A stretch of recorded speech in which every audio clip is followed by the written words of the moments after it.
and welcome back to Book and Page. We are doing the second video for Sophocles' Oedipus Rex, Oedipus the King. Yay! So, as always, we'll start with a brief summary of what happened in this section, and then move on to some talking points about this section, and of course the play overall. So, what actually happened? Well, Oedipus has addressed the crowd asking for information about the person who murdered the previous king. And basically tells everybody that they need to reject him as an enemy and turn him over to him, or at least not help him, things like that. So one of the chorus leader, and there is often a leader to the chorus, who's sort of the big one that if we don't want all the chorus speaking, we've got one person there who can take on those lines. So the chorus leader suggests maybe Apollo should tell us what's happening, since he's the one doing this to us. But you can never coerce a god to do anything. So instead they suggest that we speak to our old pal, Tiresias, the blind prophet. Yeah, he's still here. So, turns out Oedipus has in fact already thought of that thanks to Creon, and has sent for Tiresias to come and speak with them. Good timing! Hey look! Tiresias is here, and he's not talking. He says for his sake and Oedipus's, he will not mention anything. He won't tell him what's going on. Which makes Oedipus mad, so they fight for a while, understandably, with both sides getting very, very angry, and eventually Oedipus actually accuses Tiresias of siding with Creon to help Creon take the throne, and that's why Tiresias has said that Oedipus is in fact the murderer. Tiresias denies this, and hints that he's aware of Oedipus's parentage, true parentage, and then it's just like, peace, and leaves. So, the chorus ends the scene with this song about not knowing who they should actually, trust in this situation, because both people are, people who have helped the city previously, and spoke in anger. So, whoops. Yeah, no, it's a very argumentative scene, which is absolutely fascinating to just, hey, we can't have a lot of action on the scene, but we sure as hell can have two characters get up in each other's faces. Yeah. Okay, so Tiresias is in fact back in this play.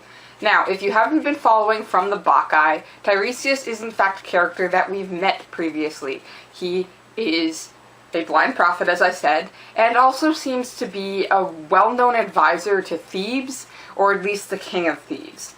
When we met him in the Bacchae, he was actually hanging out with Cadmus, who was sort of the founder of Thebes, and advising him that, yes, Dionysus is a god and is part of your family, so the two of us should go and join the Bacchic rebels. And that's where we know Tiresias from. So, hey, I understand what's going on, we should go join them. Pentheus ignores him. Pentheus dies. So, we've got a couple interesting things here. One, just how old is this dude? Because the interesting thing is, between the two plays, we do get something of a timeline. So, Cadmus actually calls Tiresias an old man in the Bacchae. They're both old men. It's funny that they're going out to revel, but they're going to do it anyways. And they're going to help each other along. So, he was old in that play. What's useful then is Oedipus actually gives us a timeline for Lasius, the previous king of Thebes, the one that they're trying to find who murdered him. And Lasius seems to be the great-grandson of Cadmus. As close as I could tell, he's the son of one of Pentheus's, like, cousins. So we've gone a little sideways, right, to follow this line from Pentheus to one of his cousins, but Pentheus was the grandson of Cadmus, so a son of one of Pentheus's cousins would be his great-grandson. So, like, in the lifespan of a person who is already old, we really get the sense that Tiresias is like an old man. And he's been blessed with this long life, or maybe cursed with it, because the other way you have to look at things is between the Bacchae and Oedipus Rex.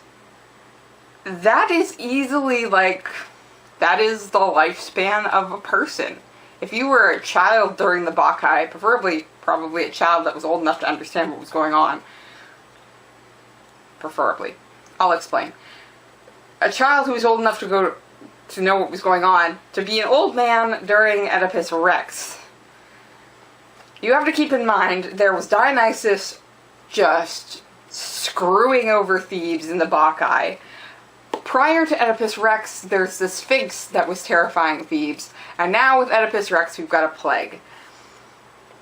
This is actually a relatively short lifespan for the city. If a person effectively could go from being a child all the way through and experience all of these things, like, that person's gotta be relatively traumatized with just, why is Thebes like this? What happened in Thebes that just, they need to suffer everything? Is it this idea that there's something wrong with the Theban royal family that's just continued to rot throughout the lifespan of Thebes? Because if that kid was old enough to understand what happened with the Bacchic revelers and Dionysus coming in, like, that's gotta be a hard childhood, and just be like, it gets better from here, right? Nope, Sphinx. It gets better from here, right? Nope, plague. Who still lives in Thebes? Why are you still living here? Why have you not rapidly fled from Thebes at this point? And asking that question then helps us understand, again, if you are coming off the Bacchae, we've suddenly got something of a change of character in Tiresias. Because in the Bacchae, he was very aware of things, but he seemed to be a mite more cheerful about it all. Like, he seemed perfectly fine to go out and dance with his old friend Cadmus. I mean, he tried to instruct Pentheus, but he never got super angry with him. Even when Pentheus basically said, yeah, I'm gonna go send soldiers to trash your house. Like, Tiresias is just like, maybe don't do that, you'll piss off some gods. Cadmus and I are going dancing, bye. Which is very different from the characterization of Tiresias in this play. Now, granted, first, this is a different playwright. So, maybe Sophocles just has an angrier Tiresias than Euripides does. But if you look across the timeline, we could also be actively seeing an understandable change in how Tiresias is handling all of this. Because nothing is going right. People aren't listening to him. Pentheus didn't listen to him in the Bacchae. And now Oedipus is directly ignoring him. So we've suddenly gone from this person who's comfortable in the knowledge he has to a person who's just sort of recognized it doesn't matter. Like, it doesn't matter if I stand here and tell you what has happened, because it's already happened, right? I can tell you the knowledge you want, but it's just going to cause more destruction and more breakdown, right? And that's what he says. This isn't going to do you or I any good, so I'm just not going to speak about it. But there's an issue with that, because he also starts getting angry because Oedipus comes off as ignorant.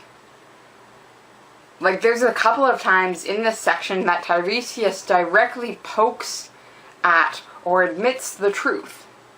The time where he says that he knows Oedipus's parentage, along with the time that he directly tells Oedipus that he is in fact the murderer he's seeking. Tiresias has this contradictory stance where he knows his knowledge doesn't matter, so he doesn't want to talk about it, but he also just gets so frustrated when people don't have that knowledge. And it's this really weird contradiction to actually see working out. It's sort of like, I don't want to teach you this thing because you should already know it. And the other person's sitting there going, how am I supposed to know it if you won't teach it to me? Well, you should already know it. Well, I don't. Well, then it doesn't matter. And of course, Oedipus is going to the end. Yes, it does. It matters. It matters. Why don't you understand that it matters? And in fact, Oedipus is correct in calling Tiresias out on this, because Tiresias says this knowledge won't do you or I any good. Thebes, on the other hand, can actively be saved by this knowledge being admitted and accepted. Like, Apollo has literally said, I will lift this plague when you punish the murder of your previous king. Tiresias and Oedipus might not,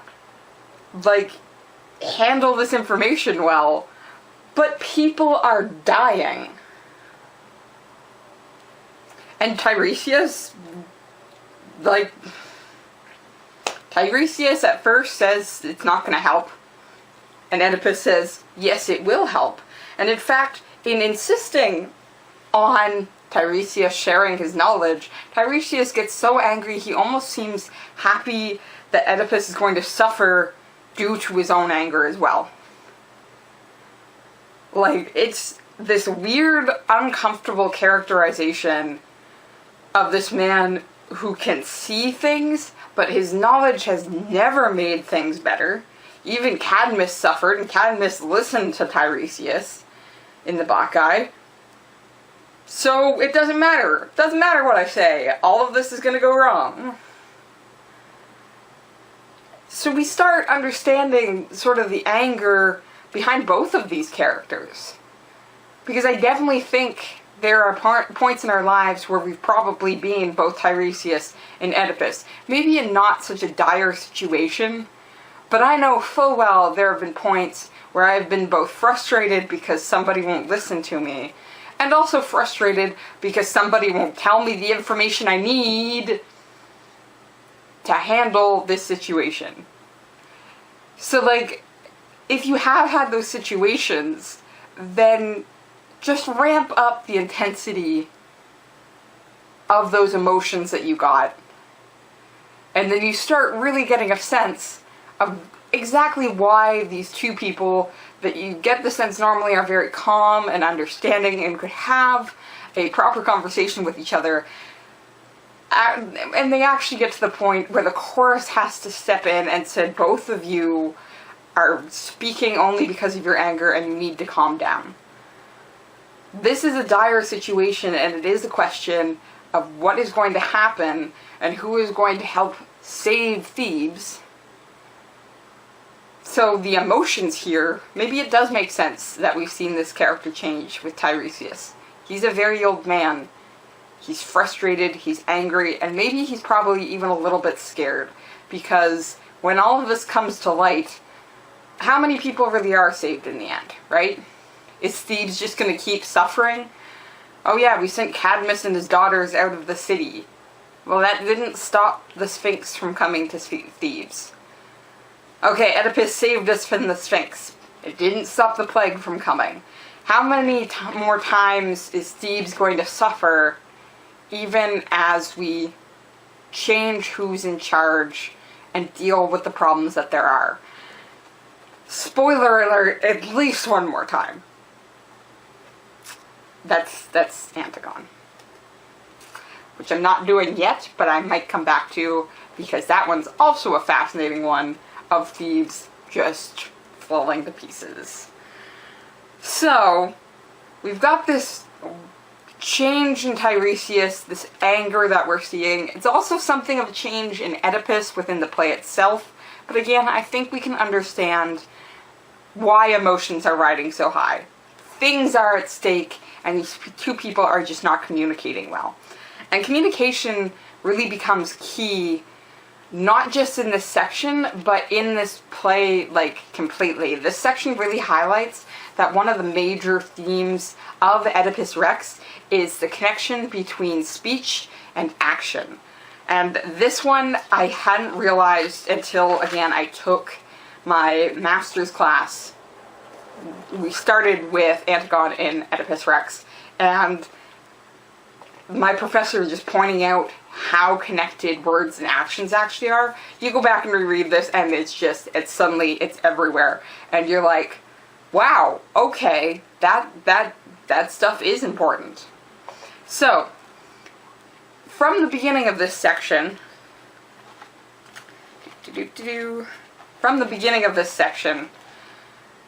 you really get a sense, like, it's calling your attention directly to it. And again, when you know this, you go back to the previous section, and you can see very clearly, yeah, speech and action are being connected. But the first two lines from Oedipus in this is, "For what you ask me, if you will hear my words, and hearing welcome them and fight the plague." That's a direct connection between words and action, speech and action. Because it's not, hey, listen to me and then go home and do nothing. It is, listen to me and then actively help me to solve this problem. And from there, words and actions are just, they're paired up and they're going for it. You can especially see it in that conversation between Oedipus and Tiresias. And the interesting thing is, again, you are ramping up how dire consequences are within this conversation when words and actions are connected. To begin, Oedipus actually says, like, the chorus says, well, maybe you chased him out with that speech. Maybe he's left. And Oedipus himself says, if he wasn't afraid to kill the king, he's not afraid of me saying we're going to find the person who killed the king. Right? He's not afraid of the speech if he's willing to do the action. Well, then Tiresias shows up, and Tiresias says he's not going to speak because bad things will happen from it.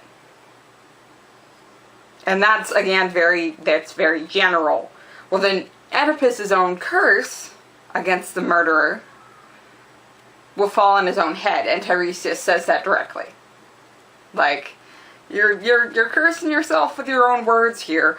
And then Oedipus insults Tiresias about his blindness and his inability to understand and survive, and how people are going to laugh at him.